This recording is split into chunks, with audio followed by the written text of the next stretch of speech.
దేవునికి ప్రియమైన నా దాసులకు మన ప్రభు మన రక్షకుడైన యేసుక్రీస్తు వారి యొక్క పరిశుద్ధమైన నామములో శుభాలు తెలియజేస్తున్నాను.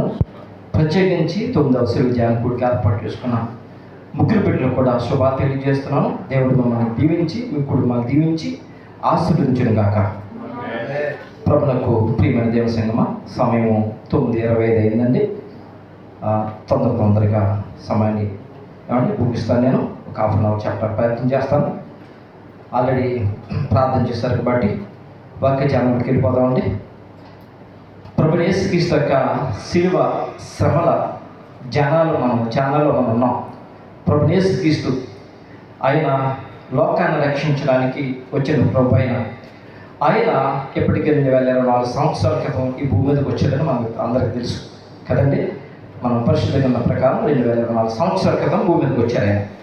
ఆయన భూమి మీదకి రాకముందే క్రీస్తు పూర్వం 700 సంవత్సరాల క్రితము దేవుడు తన ప్రవక్తల ద్వారా ఆయన భూమి మీదకి వస్తారని, వచ్చి ప్రపంచ మానవాళిని రక్షిస్తారని ముందుగానే తన పరిశుద్ధ ప్రవక్తల నోట ఆయన మాట ఉంచి ప్రవచింపజేశాడు. ఆయన ప్రభువు ప్రవచింపజేసిన మాటలను ఇప్పటికి 2024 సంవత్సరాల క్రితం యేసుక్రీస్తు ప్రభు వచ్చి వాటిని ఒక్కొక్కటిగా నెరవేర్చి లేఖనము నెరవేరినట్లుగా ఇదంతయు జరిగిన మాట మనం చదువుతూ ఉంటాం. అంటే ప్రవక్త ద్వారా దేవుడు సెలవిచ్చిన మాట నెరవేరినట్లు ఏమండి ఇది జరుగుతుందనే మాట ప్రభువు తెలియజేస్తూ ఉన్నారు. ప్రతిసారి కూడా ఆయన శ్రమలన్నింటిలో కూడా పరమ తండ్రైన మాట ప్రవక్త ద్వారా సెలవిచ్చిన మాటలోని ఆ యొక్క లేఖనాలను ఆయన నెరవేరుస్తూ ఉన్నారు. అయితే ప్రభువులకు ప్రియమైన దేవుని సంగమ, ప్రభుని యేసుక్రీస్తు ఈ లోకానికి వచ్చి శ్రమ పడ్డారని మనకు బాగా తెలుసు కదండి. ప్రభుని యేసుక్రీస్తు శ్రమ పడడం ప్రభు తండ్రి అయిన దేవుని యొక్క సంకల్పం, అనాది సంకల్పం. అంతేకాకుండా తన పరిశుద్ధ ప్రవక్తల నోట ప్రవచింపజేశాడు. ఆయన ప్రవచింపజేసిన ప్రవచనాన్ని ఏమండి లేఖనాల ద్వారా ఆయన సంపూర్తి చేశారు. ప్రభుని యేసుక్రీస్తు వారు ప్రభుని యేసుక్రీస్తు ఏ విధంగా అయితే భూమి మీదకి వచ్చి తండ్రి చిత్తాన్ని లేఖనాన్ని నెరవేర్చారో అదే విధముగా దేవుడి పిల్లలు కూడా నెరవేర్చాలని దేవుడి అభిష్టమే ఉంది. ప్రియమైన సంగమా, ఈ విషయాన్ని వాక్యానుసారంగా మీకు చూపిస్తాను నేను. అందుకని ఈరోజు ప్రియమైన సంగమా, ఆ యొక్క ప్రవచనాన్ని మీకు తెలియజేసే ముందు ప్రియమైన సంగమా, ఈ ఆశ్చర్యకరమైన దేవుని యొక్క ప్రణాళిక దేవుని పిల్లలు కూడా శ్రమ పడాలని ఉంది. మరి ఎంతవరకు దేవుని పిల్లలు ఆ విషయం ఆలోచిస్తారు? నేను శ్రమ పడాలనే ఆలోచన దేవుని పిల్లలకు వస్తుందా? రాదు. ఎప్పుడు సుఖమే కోరుకుంటాం కదా. దేవుని పిల్లలు ఏం చేసింది ఏంటంటే సుఖమే కావాలి. ఎట్టి పరిస్థితుల్లో ఒక శ్రమ వద్దు. అయితే శ్రమలు గుండాలే వెళ్ళాలని చెప్పి దేవుడి యొక్క అభిష్టం, దేవుడి యొక్క చిత్తం. మరి శ్రమల గుండా వెళ్ళాలని దేవుడి చిత్తమైనప్పుడు ఆ శ్రమల గురించి ఆలోచించకుండా, ఆ శ్రమల గురించి పట్టించుకోకుండా ఇదే క్రైస్తవ్యం, ఇది మేము దేవుని పిల్లలం, మా కొరకు దేవుని బహుమానం దేవుడు ఇచ్చాడని చెప్పి అనుకుంటూ ఉన్నట్లయితే ఒకనొక రోజుని ప్రతి ఒక్కరు కూడా ఆయన న్యాయం గల ఆయన సింహాసనం మీద ఉండినప్పుడు మీకు ఇక్కడ ఏమీ లేదు, మీకు పరలోకంలో ఏ ధనము మీకు లేదని ప్రభు కనుక చెప్పాడు అనుకోండి, లేక మీ కొరకు ఇక్కడ ఏ ధనము సంకోచలేదు, మీరు ఏమి సంపాదించుకోలేదని ప్రభు కనుక చెప్పాడు అనుకోండి, పరిస్థితి ఆలోచించండి. 100 సంవత్సరాల కాలం అండి, 120 సంవత్సరాల కాలం అండి, 200 సంవత్సరాల కాలం అండి, లేకపోతే ముందు 900 సంవత్సరాలు 940 సంవత్సరాలు బతికిన వారు ఉన్నారు. అన్ని సంవత్సరాలు భూమి మీద బతికి పరమ తండ్రైన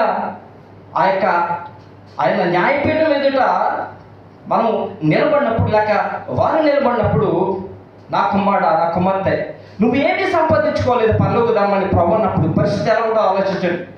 అందుకని పరలోకమందున దేవుడు ఎప్పుడు నిన్ను నన్ను భూలోకమందున అందరినీ ప్రేమిస్తూ మరలా సమీపిస్తూ ఉన్నాడు.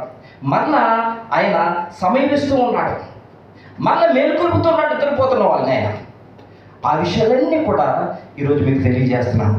ఏమండి, పరిశుద్ధ గ్రంథంలో దేవుడు తన ప్రవక్త ద్వారా పలికిన ప్రవచన సత్యం యెషయా గ్రంథము 53వ అధ్యాయం 7వ వచనం.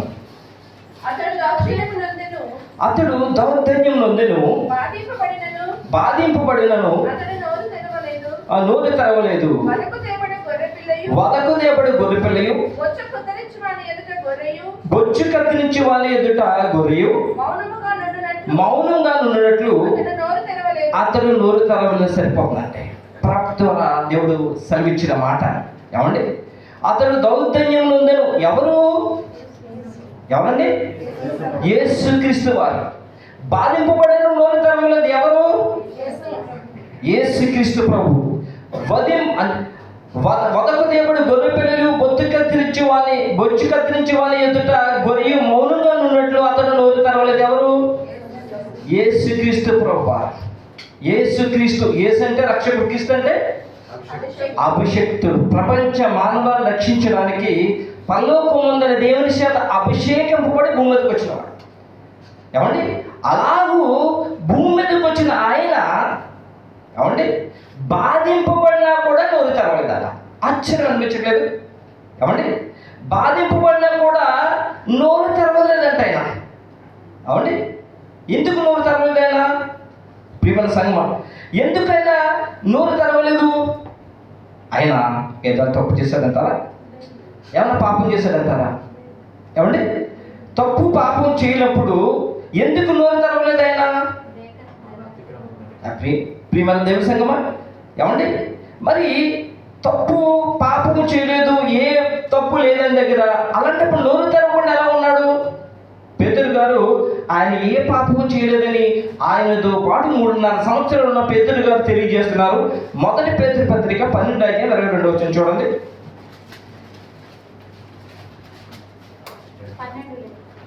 12:22 ఆయన పాపము చేయలేదు.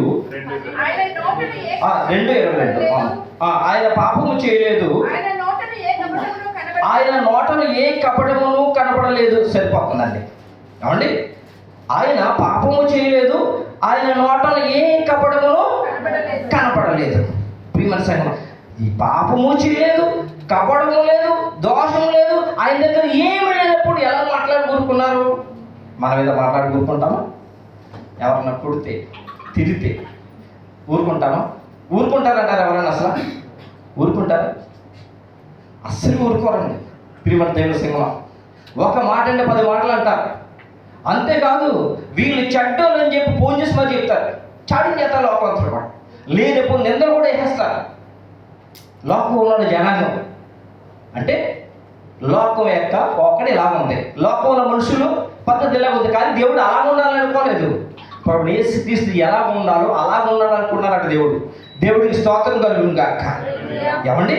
ఆయన బాధింపబడినను నోరు తెరవలేదట. ఎందుకు తెరవలేదంటే మరి యోహాను గారు, బాప్తిస్మ యోహాను గారు ప్రభు యేసుక్రీస్తు గారి గురించి ఒక మాట చెప్పారు ఆయన. ఏమండి? యోహాను సువార్త 1:36 యోహాను సువార్త 1:36 అతడు నడుచుచున్న యేసు వైపు చూసి, ఇదిగో దేవుని గొర్రెపిల్ల. దేవుడికి స్తోత్రం కలుగును గాక.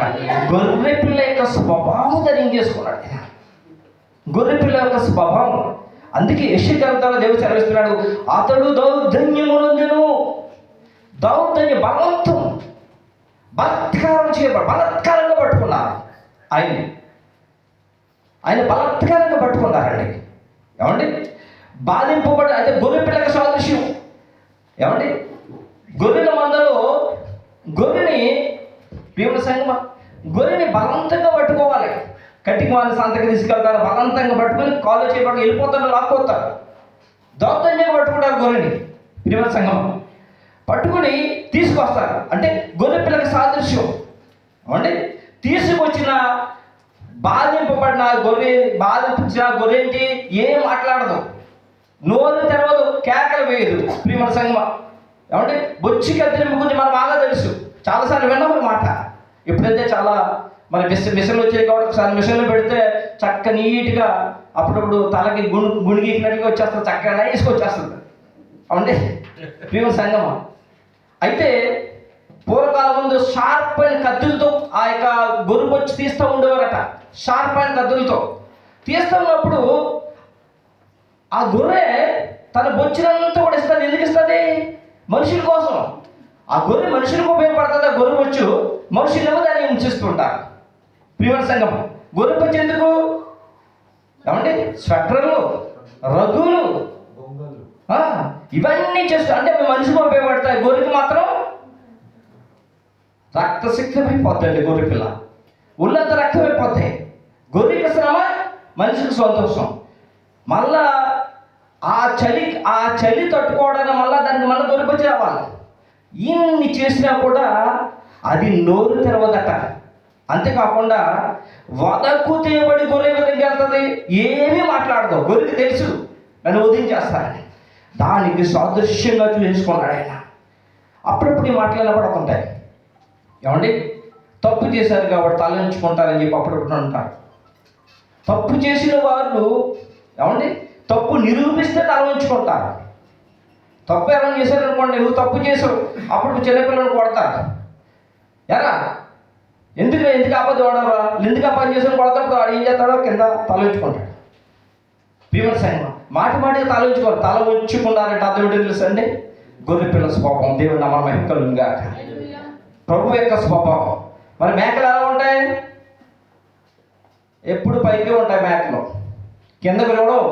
ఎక్కడ పచ్చగా ఉంటుందో, ఏ చెట్లు పచ్చకుండా ఆకులు తిందాము అని చూస్తుంటుంది. కానీ గొర్రె పిల్ల స్వభావం దేవుని పిల్లకి రావాలని ప్రభు కోరుకుంటున్నాడు. దేవుని నామమున మహిమ కలుగుగాక.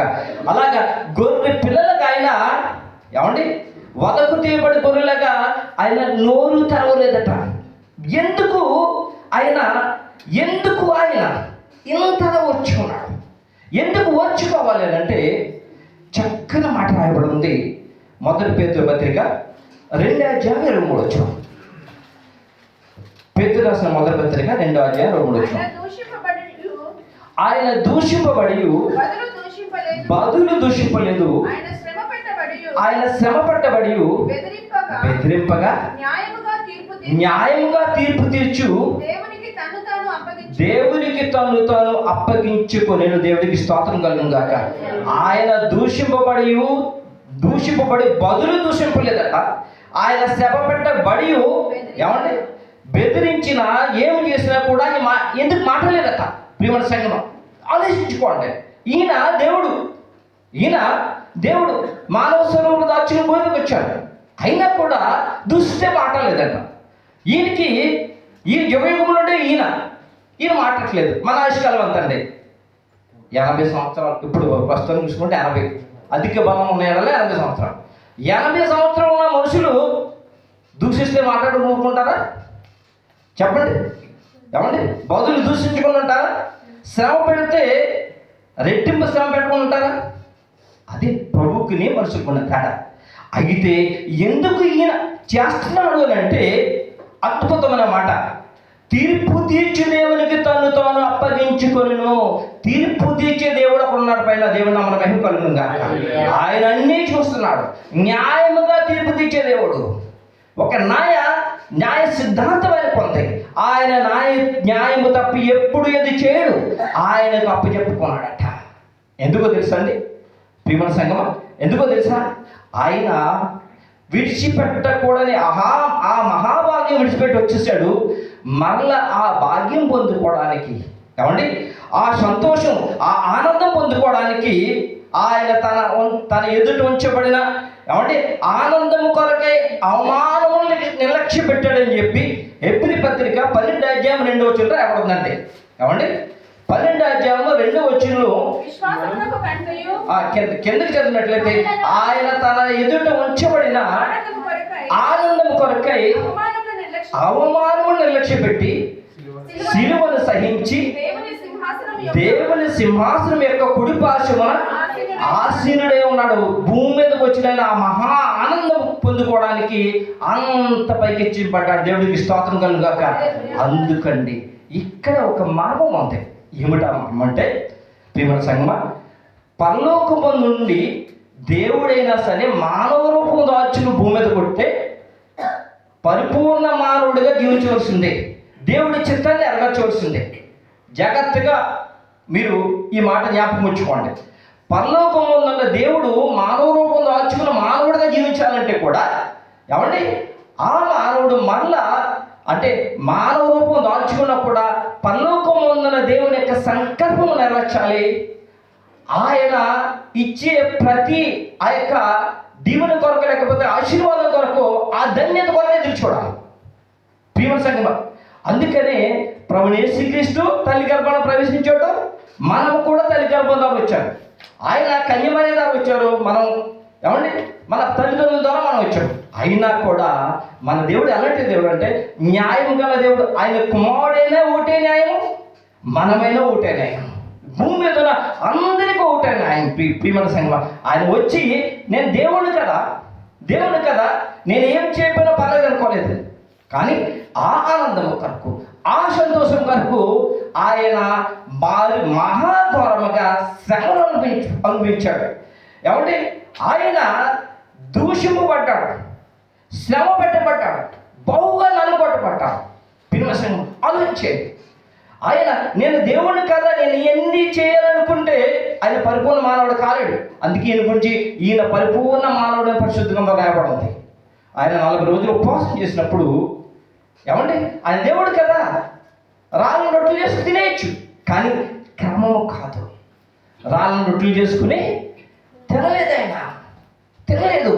ఆయన దేవుడు కదా ఆయన అంటే తన్ను మరణము నుంచి విడిపింపగలవానికి ఏమండి ఆయన యాచనలతోనూ విజ్ఞాపనతోనూ ఫిలిప్పీలు రాసిన పత్రిక రాయబడి చూడండి.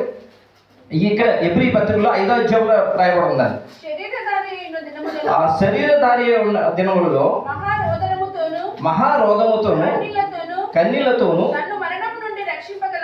తన్ను మరణం నుండి రక్షింపగలవానికి యాచనలను సమర్పించి భయభక్తులు కలిగి ఉన్నందున ఆయన అంగీకరింపడం సరిపోతుందంటే. ఇదేంటండి, మీరు దేవుడు కలిగినా ఈయన యాచన చేయటువంటి ఏమండి, ఈయన వాదన చేయటువంటి అనగా ఒక్కసారి భూమి మీదకి వచ్చినట్లయితే ఒక మానవుడు ఏ విధంగా అయితే పరలోకమున్న తండ్రి ఆయన ఆ కృప పొందుకుంటాడో, అలాగే ఆయన దేవుడై ఉండి వచ్చినా కూడా పరిపూర్ణ మానవుడు తిరిగి మరలా దేవుని యొక్క ఆయన కృపను పొందుకోవాలి, ఆయన కనికరం పొందుకోవాలి, ఆయన వాత్సల్యం పొందుకోవాలి. అందుకైనా ఏమండి ఆయన శరీరధారి మనకలకు శరీరము దాల్చుకున్న రోజుల్లో మహారోధనతోనూ కళ్ళతోనూ ఆయన దేవుడికి విజ్ఞాపన చేస్తూ ఉండేవాడట. రాత్రంతా ప్రార్థన చేస్తున్నవాడు, పగలల్ని పరలోక రాజ్య స్వార్థ ప్రకటిస్తున్నవాడు. ఆయన రాత్రంతా ప్రార్థన చేస్తున్నవాడు. ఎందుకు తెలుసా? ఆయన ఇచ్చే ఆ మహిమ కొరకు, ఆ సంతోషం కొరకు, ఏ సంతోషం చూపెట్టి వచ్చాడో ఆయన ఆ సంతోషానికి తిరిగి మళ్ళా వెళ్ళడానికి. ప్రియమైన సంఘం, మరి మనము ఆయనలాగా మనం వచ్చాం కదా, మనం ఎప్పుడైనా ఆయన చేసినట్టు చేయగలుగుతున్నామా? ఆలోచన చేయండి. చేయగలుగుతున్నామా? ఆయన చేసినట్లు మనం చేయగలుగుతున్నామా? ప్రియమైన సంఘం, చేయట్లేదు. కానీ అలాగే చేయాలి దేవుడి చిత్తం. అందుకనే పరలోకమందున దేవుడు భూమి మీద ఉన్న తన పిల్లలకందరికీ కూడా అనాది సంకల్పం పెట్టుకున్న పూర్వకాలం మంది వారికి ఇవ్వాల్సిన గొప్ప బహుమానాలు ఆధిక్యతను మర్మాలుగా ఉంచాడట. క్రీస్తులాగా తన పిల్లల భూమి మీద ఆ విధముగానే ఉన్నట్లయితే ఆ బహుమానాలు, ఆ ఆధిక్యత పొందుకుంటారట.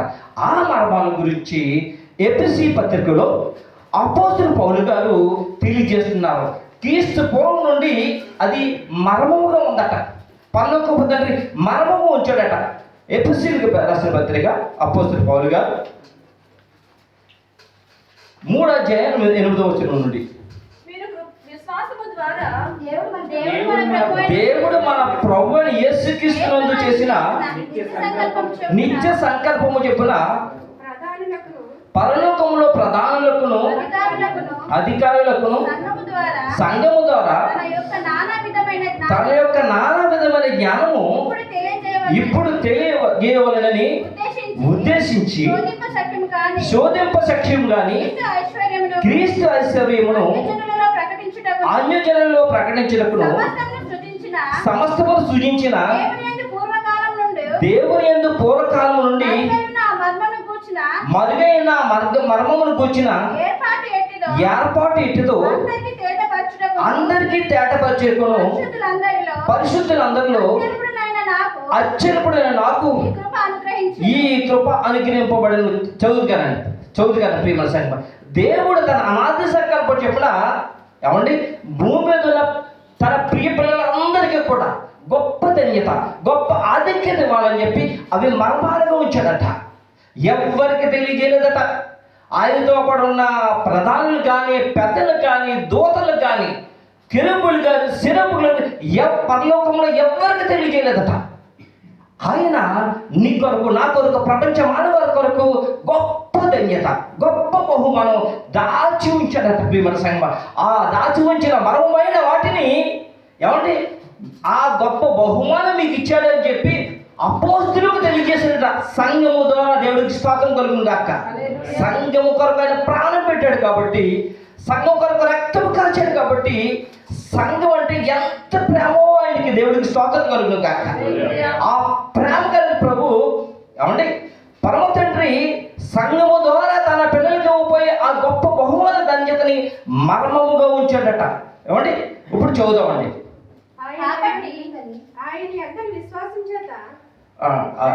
సమస్తము ఓకే అండి. మీరు 15 చదవాలి కదా, 11 చదవడు. మీరు అంతరంగ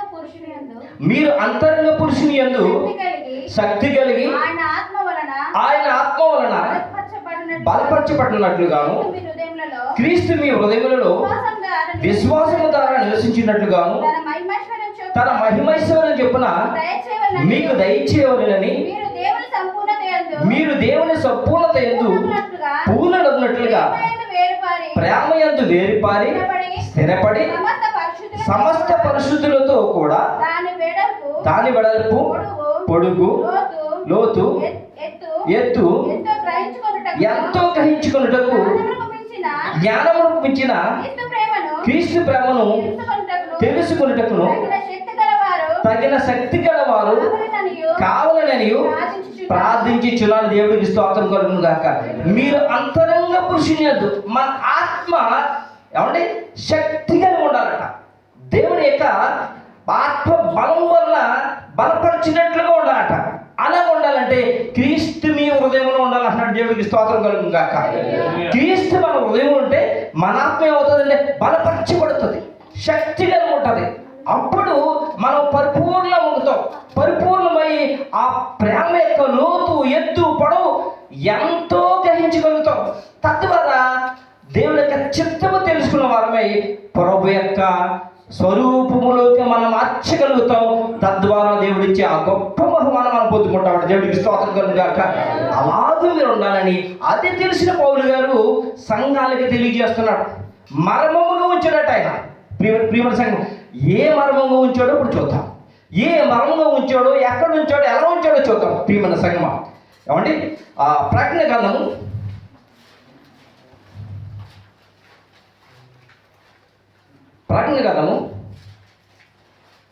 6వ అధ్యాయము 9వ వచనం. ఆయన 5వ ముద్ర విప్పినప్పుడు దేవుని వాక్యము నిమిత్తమును తాము ఇచ్చిన సాక్ష్యము నిమిత్తమును వధింపబడిన వారి ఆత్మలను బలిపీఠము కింద చూచుకుని వారు నాదా స్వచ్ఛ స్వరూపి పరిశుద్ధుడా ఎందాక తీర్పు తీర్చక మా రక్తము నిమిత్తము ప్రతిదండన చేయకు ఉందువని బిగ్గరగా కేకలు వేసిరి. తెల్లని వస్త్రము వారిలో ప్రతివానికి ఇవ్వబడును, మరియు వారి వలనే చంపబడవు వారు వారి సహదాసుల యొక్కయు సహోదరుల యొక్కయు లెక్క పూర్తయ్యే వరకు ఇంకా కొంచెం కాలము విశ్రమింపవలనని వారితో చెప్పబడెను.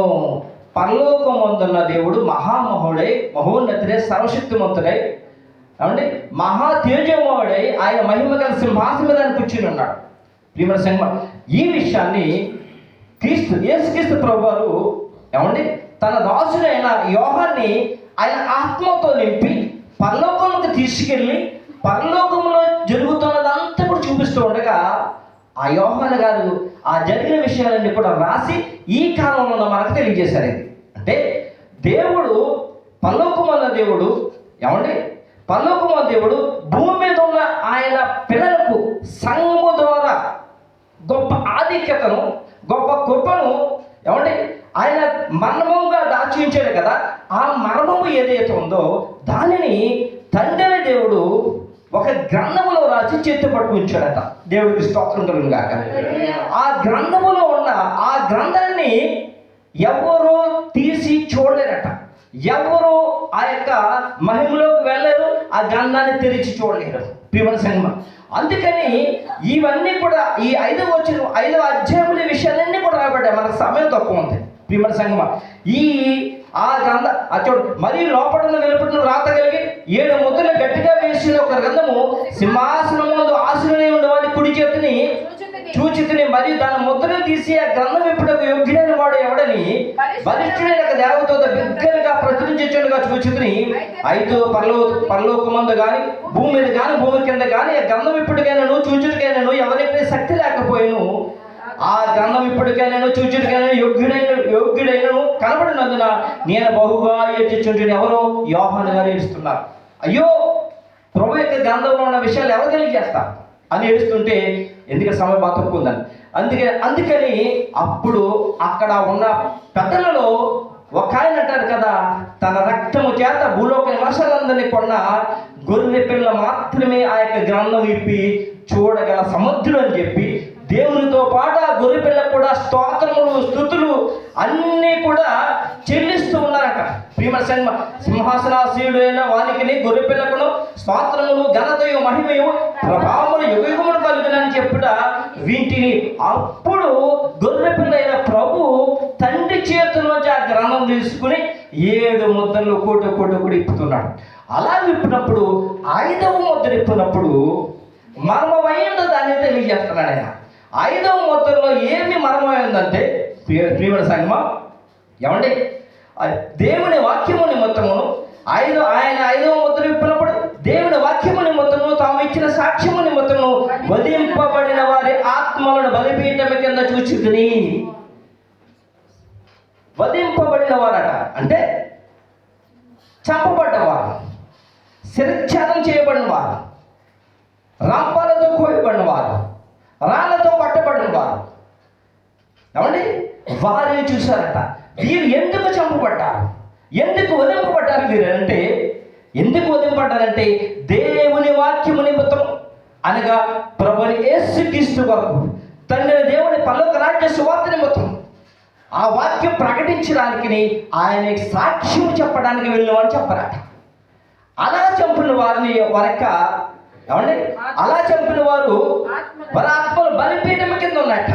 ప్రియమైన సంగమా, చూడండి, లోకంలో ప్రభు సువార్త పట్టుకుని మనం 4 గోడల మధ్య సువార్త ప్రకటిస్తున్నాం. మనకి దయ తెలిసి అది ఇస్తే పనులకు ఓకే, లేకపోతే అనే యోగ్యత మనకు లేదు. ఎందుకంటే 4 గోడల మధ్య మనం చేస్తుంది అంతగా కాదనుకుంటాను నేను. ఎందుకంటే ప్రాణాలు అర్పించేసిన వారితో చూసుకుంటే మన పరిచయం ఎంత అండి. పుట్టిన తర్వాత మిషనరీలు, అప్పుడు మిషనరీ బుక్స్ ఎక్కువ చదువుతుంటాను.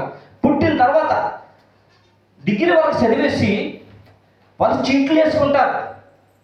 ఈ దేశం నువ్వు, ఈ దేశం నువ్వేలు, ఈ దేశం నువ్వేలు అని చెప్పి వారు వెళ్ళి ఆ భాషను నేర్చుకొని, ఏమంటే నరలోప రక్షకుల మధ్య వారి భాష నేర్చుకుని, ఏమంటే వారికి పరిశుద్ధ గ్రంథాన్ని తెలియజేస్తూ ఉన్నప్పుడు ఒక్కొక్కసారి చనిపోతారు. అలా ప్రయాణమే వెళ్తున్నప్పుడు వాడలో చనిపోతారు, విమానంలో చనిపోతారు, అడవుల్లో చనిపోతారు, లేకపోతే కొంతమంది చంపేస్తూ ఉంటారు, కొంతమంది రాళ్ళు కూడా చంపేస్తారు. వారందరూ కూడా ఆయా ప్రాంతాలు అర్థసాక్షిగా చనిపోతారు. కానీ వారు ఎక్కడ ఉన్నారో తెలుసా అండి, దేవుని బలిపీఠం కన్నా దేవుడికి స్తోత్రం కలుగును గాక. అనగా దేవుని బలిపీఠం కలవచ్చారని ఎక్కడ చనిపోతున్నారు వాళ్ళు? ఇశ్రాయేలు బలిపీఠం మీద గొర్రెపిల్లను వదిలిస్తూ ఉండేవారు. బలిపీఠం మీద గొర్రెపిల్లను వదిలించినప్పుడు ఆ గొర్రెపిల్లకి రక్తం ఎక్కడికి వెళ్తుంది? బలిపీఠం కిందకి వెళ్తుంది అండి, బలిపీఠం కిందకి వెళ్తుంది. అలాగే ఏమండి, కయ్యను హేబెల్ని చంపాడు. కయ్యను హేబెల్ని చంపితే హేబెలు రక్తము ప్రభుకు మొరపెట్టిందట. పెట్టిందా లేదా? అలాగే ఎక్కడున్నా అంటే రక్తములోనే మనిషి యొక్క ప్రాణం ఉంది. దేవుడికి స్తోత్రం కలుగును గాక. ఆ రక్తము హతసాక్షి యొక్క రక్తం ప్రభు యొక్క బలిపీఠములకు తగిలిపోద్దంట. దేవుడికి స్తోత్రం కలుగును గాక. అలాగూ ఏమండి ఈ 5వ మొత్తం విప్పినప్పుడు హతసాక్షుల గురించి తెలియజేస్తున్నాడు ఆయన. ఈ హతసాక్షులు ఎలాగయ్యారంటే శ్రమపడ్డారట, ప్రభు కొరకు కష్టపడ్డారట, ప్రభు కొరకు కష్టపడ్డారట. అందుకనే ప్రభు అని యేసుక్రీస్తు వారు సువార్త ప్రకటించడానికి మొట్టమొదటిగా పరలోక రాజ్య సువార్త మొట్టమొదటి ప్రకటించినప్పుడు కొండ మీద ప్రసంగం చేశాడు ఆయన. కొండ మీద ప్రసంగంలో ఏం చెప్పాడో తెలుసండి. అందుకే మన ప్రభు హీరో నెంబర్ 1 అండి. ఎందుకంటే ఆయన ఏది చెప్తే అది చేస్తారు. దేవుడికి స్తోత్రం కలుగును గాక. కెమెరా పెట్టారు, లేకపోతే ఈ లోక సంబంధ దేవత గురించి చెప్దాం అనుకున్నాను. ఒకవేళ అలా చెప్పాను నేను చెప్పేస్తారు వాళ్ళు. ఏమండి కెమెరా పెట్టొద్దని చెప్దాం అనుకున్నాను నేను. అయితే భయంకరమాట అంటే మన దేవుడిలాగా ఖచ్చితంగా చెప్పి చేసే దేవుడు ఈ లోకంలో ముల్లోకంలో ఎవరూ లేరు. దేవుడికి స్తోత్రం కలుగును గాక. ఆయన మొట్టమొదట వచ్చి కొండ మీద ప్రసంగంలో ఆయన ఏమన్నాడు తెలుసండి. మత్తయి సువార్త 5:10 చూడండి. నీతి నిమిత్తం హింసింపబడేవారు ధన్యులు. ఆగండి. నీతి నిమిత్తం అనగా వాక్యం నిమిత్తం, ప్రభు యేసుక్రీస్తు నిమిత్తం, తండ్రి నిమిత్తము అంటే హింసింపబడేవారు ధన్యులు పరలోక రాజ్యం అంటారు. దేవుడికి స్తోత్రం కలుగును గాక.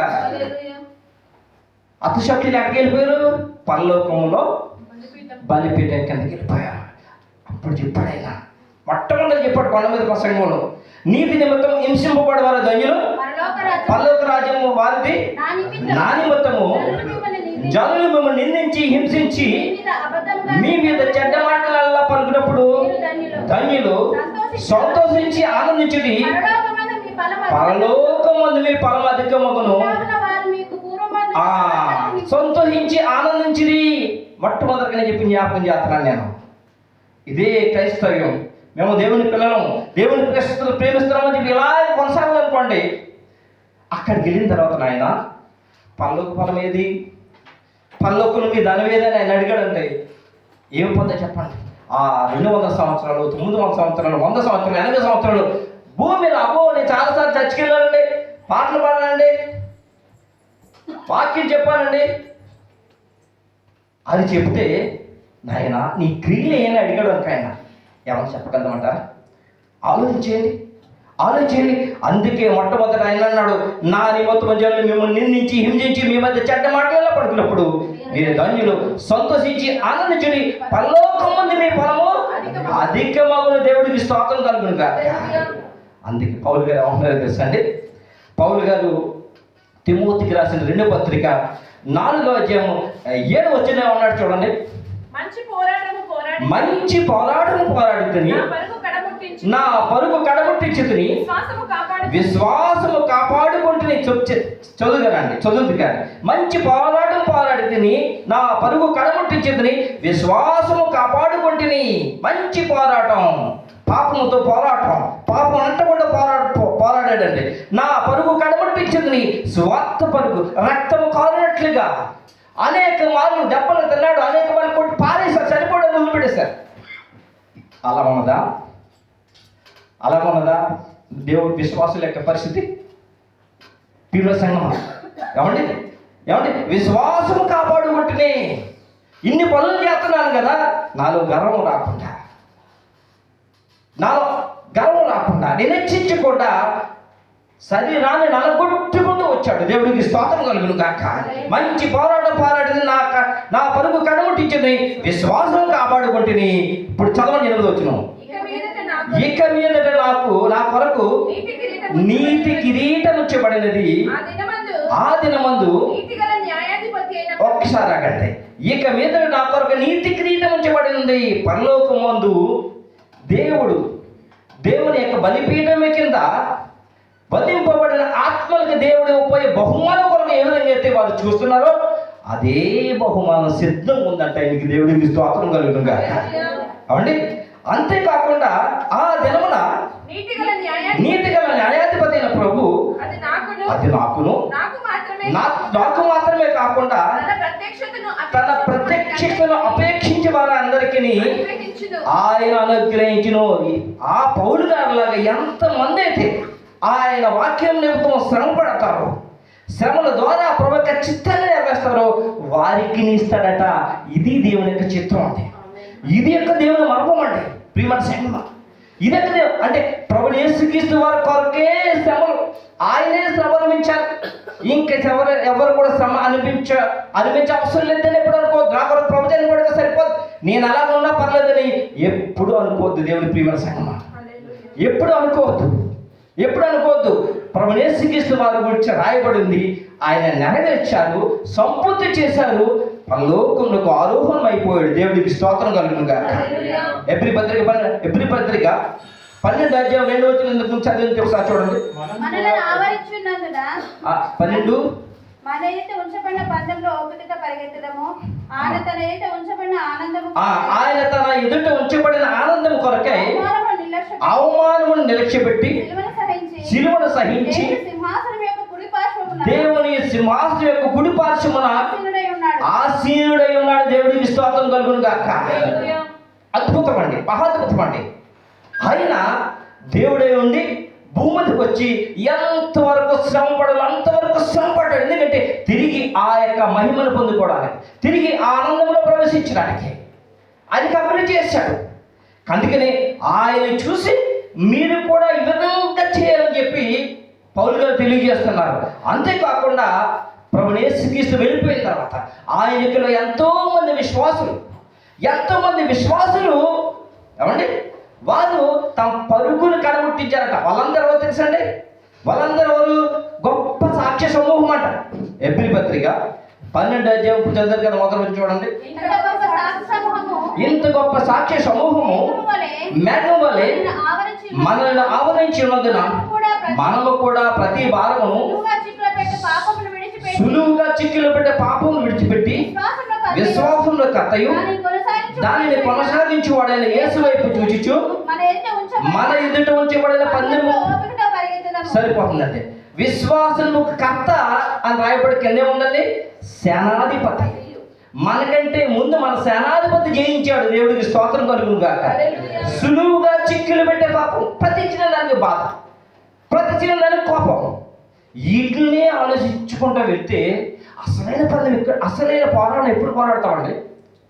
అసలైన బహుమానం ఎప్పుడు పొందుకుంటాం? ప్రతి చిన్నదానికి కాదు దానికి కూదానికి, సంఘంలో కానీ బయట కానీ కుటుంబంలో కానీ చిన్నదానికి పెద్దదానికి దీని గురించి ఆలోచిస్తే ఆ బహుమానం ఎప్పుడు పొందుకుంటాం? అదే అని చెప్తున్నాడు.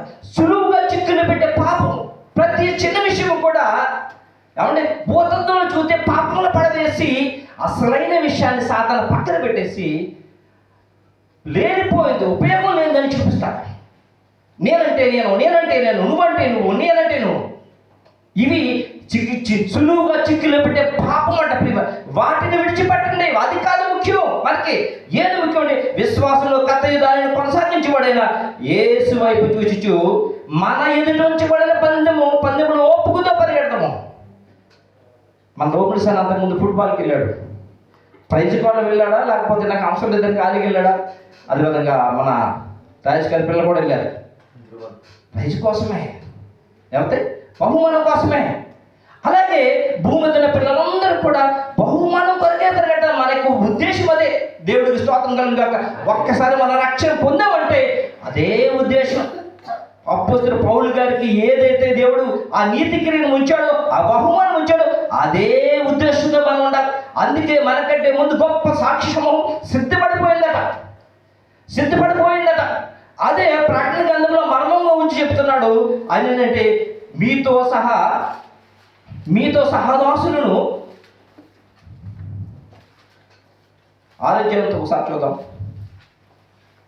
ప్రకటన గ్రంథము వారి వలె చెప్పబడబోవారి సహోదరులకి లెక్క పూర్తి వరకు ఇంకో కొంచెం కాలం విశ్లింపబడిన వారితో చెప్పాను. మరియు వారి వల్ల చంపబడబోవారి సహదాసులు, పరిచయం చేసే దాసులు, పాస్టర్లు, బిషప్పులు, ఇంకా సహదాసులు ఉన్నారట. వారు కూడా అక్షరాక్షరంగా చంపబడవలసిన వారు ఉన్నారట. విశ్వాసులు ఉన్నారట. దేవుని వాక్యం కొరకు, దేవుని వరకు చెప్పబడేవారు వారు.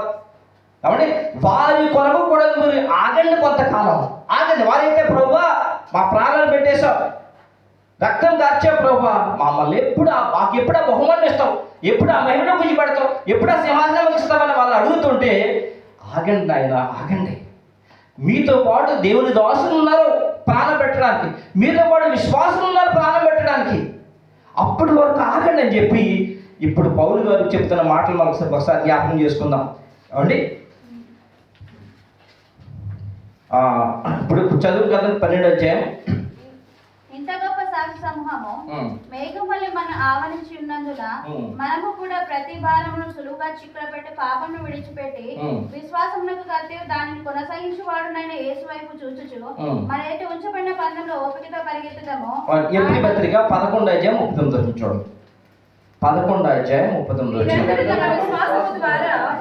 మరికొందరు 11:36 మరికొందరు తిరస్కారములను, కొరడా దెబ్బలను, మరి బంధకములను,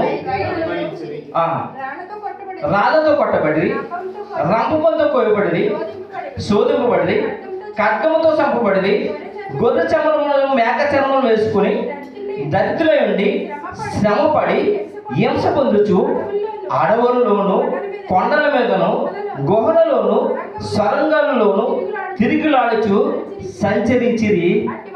అట్టి వారికి ఈ లోకము యోగ్యమైనది కాదు. వీరందరూ తమ విశ్వాసం ద్వారా సాక్ష్యం పొందిన వారైనను మనము లేకుండా సంపూర్ణులు కాపుడు నిమిత్తము దేవుడు మన కొరకు మరీ శ్రేష్టమైన దానిని ముందుగా సిద్ధపరిచిన కనుక వీరు ఆ వాగ్దాన ఫలం అనుభవింపలేదు. వారు ఎదురు చూస్తున్నారని మన కోసం కూడా. సహదాసులు ఇంకా ఆయన కొరకు ప్రాణం ఇవ్వడానికి, ఆయన వాక్యం కొరకు ప్రాణం పెట్టడానికి, సహ విశ్వాసులు ఆయన కొరకు ప్రాణం పెట్టడానికి విమర్శంగా ఆయన ఆపు చేస్తున్నారట. వారు కలిసి వినప్పుడే సంపూర్తి అవుతుందట. అప్పుడు వరకు ఆయన ఏమంటాడంటే, ఆగండి కొంతకాలం, మీరు విశ్రమించిందని చెప్తున్నాడట. విమర్శంగా విశ్రమించమని చెప్తున్నాడట. ఆలోచించేయండి, ఎప్పుడైనా దీనికి ఆలోచించామా? పరలోకపు తండ్రి మన కొరకు ఒక మహిమను ఇచ్చాడు, గొప్ప బహుమానం ఇచ్చాడు, గొప్ప ఆధిక్యతను ఇచ్చాడు. ఎప్పుడైనా ఆలోచించాం ప్రియమైన దేవుని సంగమా? మన ప్రభువు మరలా మన జీవంతో మనల్ని ఈరోజు ఇచ్చాడంటే ఆ బహుమానం కొరకే దేవుడికి స్తోత్రం కలుగాక. మరలా మన జీవితంలో ఆయుష్కాలం పొడిగిస్తున్నాడంటే ఆ యొక్క బహుమానం కొరకే. వారితో పాటు మనం కూడా సహదాసులుగా వెళ్ళాలని దేవుడి యొక్క సంకల్పం అన్న. కాబట్టి ప్రభువుని యేసుక్రీస్తు వారు సమస్తము చేసి ఆయన సమస్తము చేసి ఏమండి సమస్తము నెరవేర్చి పరలోకములకు హెచ్చింపబడ్డాడు. దేవుడికి స్తోత్రం కలుగుగాక. ఆంజనేయులుగా పౌలు గారు కూడా ఏదో ఒక రోజు నా ప్రభువులో నేను కూడా పరలోకములకు హెచ్చింపబడతాను ఎదురు చూస్తున్నాడు. ఆయన చెబుతూ అన్నాడు, మీ కొరకు గొప్ప పరమముగా దేవుడు దాచించాడు, వాటి వరకు మీరు కూడా సిద్ధపడండి. ప్రభువుని యేసుక్రీస్తును ధరించుకోండి, హృదయంలో భద్రపరచుకోండి, మీ హృదయాలు బలపరచుకోండి, దేవుని శక్తిలో బలపరచుకోండి. అప్పుడు మీరు పరిపూర్ణ అవుతారు. ఆ పరిచర్య ఏంటో, దేవుడి చిత్తం ఏంటో, ప్రభువుని యేసుక్రీస్తు ఎందుకు శ్రమపడాలని తెలుసుకుంటారని చెప్పి పౌలు గారు తెలియజేస్తున్నారు. ప్రభువునకు ప్రియమైన దేవుని సంగమా, ప్రభువుని యేసుక్రీస్తు మాత్రమే కాదు మన కొరకు శ్రమపడటం మనం కూడా పెట్టాలి. ఆయన వచ్చాడు, సంపూర్తి చేశాడు, వెళ్ళిపోయాడు. మనము కూడా ఆ శ్రమల ద్వారానే ఆ పనులకు ఉంచాలని దేవుని అభిష్టం. ప్రియమైన సంగమా, ఆలోచించేద్దాం. దేవుడి చిత్తం నెరవేర్చడానికి మనము ప్రయాసపడతాం. ప్రియమైన సంగమా, ప్రార్థన అండి. కళ్ళు మూసుకొని ప్రార్థన చేస్తున్నాం. మహాదేవుడు, మహోన్నతుడు,